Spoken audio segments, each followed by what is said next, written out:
oprimir, sofocar, presionar, someter. Esas son las acciones las cuales hace la opresión.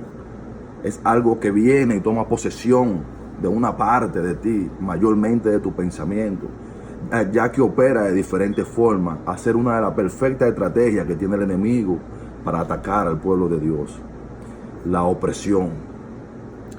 Y mientras estoy orando, tengo varios días que me llega al pensamiento, a mi mente, el Señor me dice: habla de la opresión, porque hay personas que están padeciendo de opresión, así como tuviste tú en algún tiempo. Por eso en esta mañana yo vengo a hacerte mi historia en cuanto a la opresión y cómo el Señor me ayudó a liberarme de ella. Sabe que cuando yo vine al principio al Evangelio, te estoy hablando del año 2007, yo era una persona que tenía muchos sueños de Dios y tenía mucho deseo por conocerlo y hacer su voluntad. Pero ¿qué pasa? Sabe que en los países de nosotros se vive un evangelio, pero en aquellos entonces, estoy hablando 12 años atrás, era muy diferente la cosa.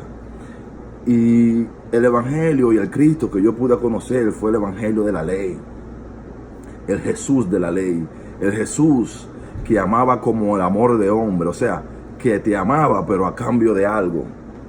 Entonces, no fue mal que yo conociera a ese Jesús en ese entonces, porque en la situación que yo me encontraba y en el estilo de vida que yo me encontraba viviendo en ese tiempo, era necesario yo conocer un Jesús así, un Jesús con el amor de hombre, o sea, un Jesús que te ama, pero a cambio de lo que tú le entregues. Y ¿qué te digo? Por un tiempo me tuve sometido a las leyes, porque el Jesús que me predicaron, el que conocí, fue un Jesús de ley. Pero pasó algo que yo sé que pasa hoy en día con muchos de ustedes, que quizás se sienten culpables porque ya como ser humano, nuestra condición de hombre, nosotros nacemos con una naturaleza pecaminosa, que es como dice el salmista David, que pedía perdón al Señor cuando estaba orando, aún por sus pecados, lo que le eran ocultos.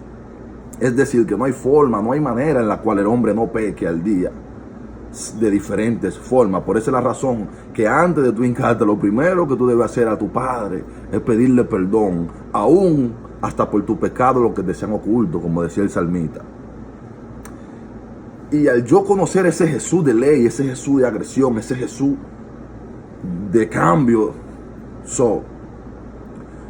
en mi momento de mis debilidades, cuando tuve mi caída, no pude levantarme, porque aún el Señor me había perdonado, yo no me podía perdonar. Se me olvidaba que yo era humano, porque era tan profundo, era tan fuerte, que chocaba. Entonces, cuando la realidad de la vida me enfrentaba, lo que yo hacía era que huía. Y por esa razón es que yo vengo a traerte esa palabra de parte de Dios, porque sé que muchos de ustedes, al igual que yo, cuando tiene tropiezo, que es lo normal de la vida, qué sé yo, lo que más fácil le hace es huir, porque hay un sentimiento de culpabilidad, que esa era la herramienta que usaba el enemigo para oprimirme. Se llamaba sentimiento de culpabilidad. Cuando yo cometía un error, había una culpa que no salía de mí. Yo podía pedir perdón a Dios, podía ayunar, podía hacer lo que hacía, hallaba juicio, porque era lo que hacían, fue lo que conocí. Entonces llegó el tiempo de que ya yo necesitaba conocer a Jesús, al verdadero Jesús, al Jesús de la gracia, al Jesús del amor. Entonces eso se me complicaba y me hacía huir, me hacía salir del evangelio, o me hizo salir del evangelio, porque te hablo de una ocasión. Hasta que vino el Nazareno y tocó mi puerta y conocí al verdadero Jesús, al Cristo de la gracia. Y fue donde el Señor me dijo: mira, vea esta palabra, y hoy se las recomiendo para que ustedes la escriban y la guarden en la tabla de su mente, pero no tanto eso, sino que le escriban lo más profundo de tu corazón. Esa cita bíblica se encuentra en el libro de San Juan, capítulo 3, versículo 17. Oye bien, el versículo más famoso de la Biblia es San Juan 3:16, pero yo te vengo a hablar del versículo siguiente, San Juan 3:17, porque no envió Dios su Hijo al mundo para condenar al mundo, sino para que el mundo sea salvo por él. Oye bien, es una palabra que tú tienes que agarrarla y apoderarte de ella y escribirla y guardarla aquí en tu corazón, porque el Señor no te condena. Lo único que necesita el Señor para perdonar tu caída, no importando el tamaño que sea, es que tú estés verdaderamente arrepentido. ¿Me entiendes? Que tu corazón esté contrito por la situación que sucedió y que tú te humilles ante sus pies y le pidas perdón. Pero el justo cae y su Dios lo levanta. 7 veces cae el justo y 8 veces Dios lo levanta. Si pecas, tienes abogado para con Cristo. Es decir, no hay necesidad por la cual tienes que quedarte abajo. Así que en esta mañana atamos y reprendemos y echamos fuera todo espíritu de opresión que quiera tomar posesión de tu mente, que quiera tomar posesión de tu vida. Aleluya.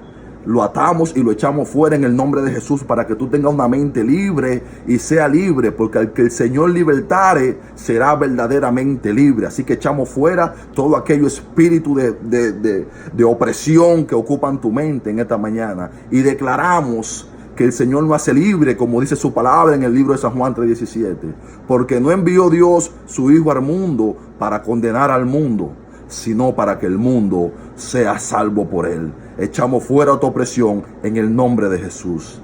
Amén.